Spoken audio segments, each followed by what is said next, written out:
Hi, I'm Saul from Chasing Status. I'm Will from Chasing Status, and we are at the Future Music Festival with the AU Review. Welcome back to Australia. Thank you. Thank you. Yep, good to be back. Now, I have it here that you were definitely at Future a couple of years ago. Was that the last time you were in Australia? Yes. I think it was, yes. It was. Yeah. It was the same What festival. was I just in New Zealand last year? I can't remember. Last year? No, time before. Yeah? Yeah.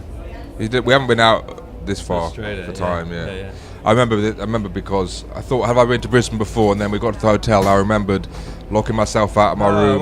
It was New Year's Eve last year. I was out here. Yes! Wait, we should do all this again. Wait. Start all again. We the last time we were out here with the band was Future Music 2 years Yes. ago. We did some DJing last year. That's right. And ended up in Perth on New Year's Eve and did a bit of New Zealand as well. Yeah, you did, what's that festival?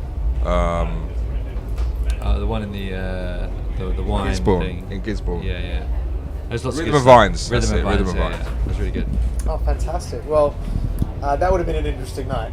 That certainly would have been an interesting night. Yeah, they're all interesting nights out here, man. I mean, we're blessed. Like, got a great fan base out here, and playing DJing in shorts and t-shirts is always quite fun as well for us. So it's nice. Especially for what you're used to being in the middle of winter. Exactly. Now, you released a new album at the end of last year, Brand New Machine. Congratulations on it. Thank you. How are you feeling a few months in? How's the record been received by fans, and how's it going down in the live environment?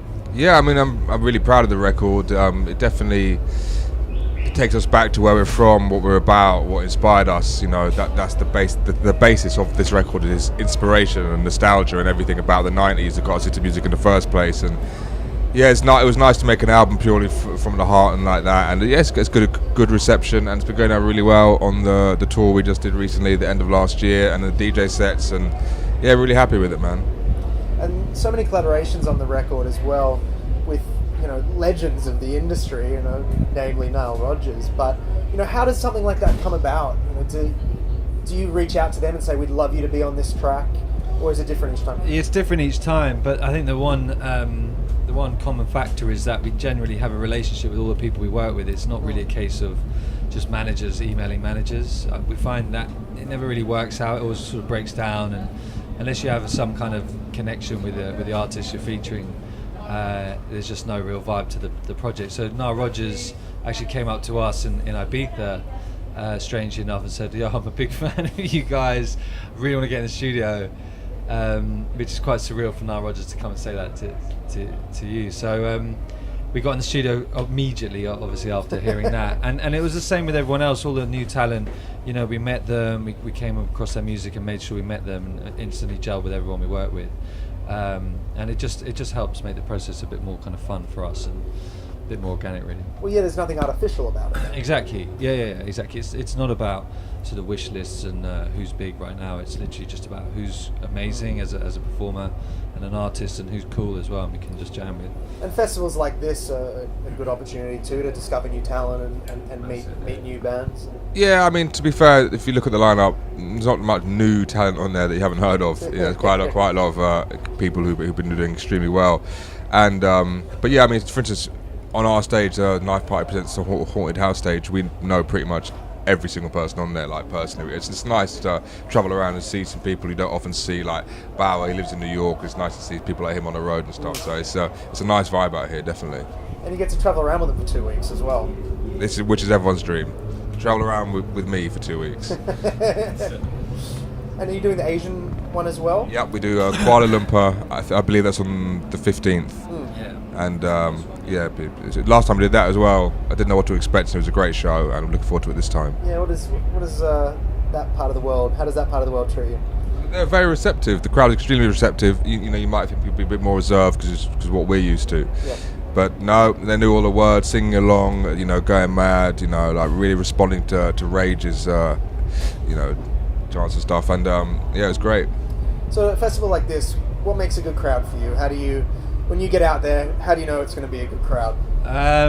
Well, we're playing later. Like last time we did Future Music, we played quite early in the middle of the day, so it was hot, but obviously people still had a lot of energy.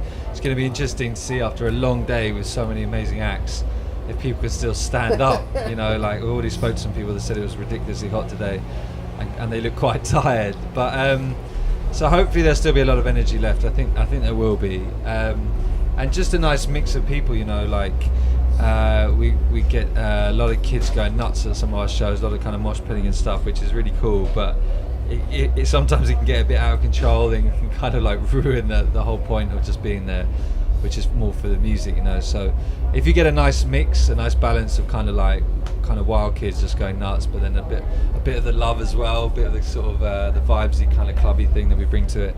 If you can get that mix right, then it'll be awesome, and it usually is right here. So yeah. And after Asia, where are you off to next? We'll be going home for a moment, I hope. Then we are doing. We've got a few gigs in the UK, and then we've got Miami for the conference. A couple of shows out there, and sounds like everyone from this festival's going to be there. Pretty much, pretty much. And then move from place to place, don't they, around the world. And where's next after that? I'm not sure. Then we've got Snowbombing Festival and quite a lot more in the UK and stuff. Fantastic. Well, guys, I hope the crowd is energetic. I'm sure they will be. Although I suddenly have that image from that Simpsons episode where in the credits of the Lollapalooza episode, and they're all just like saying they're swaying. That could be cool as well. It's a great episode. I know that episode very, very well. It's a good episode. Thank you. Well, guys, thanks very much for your time. Thank you. We'll see you out there.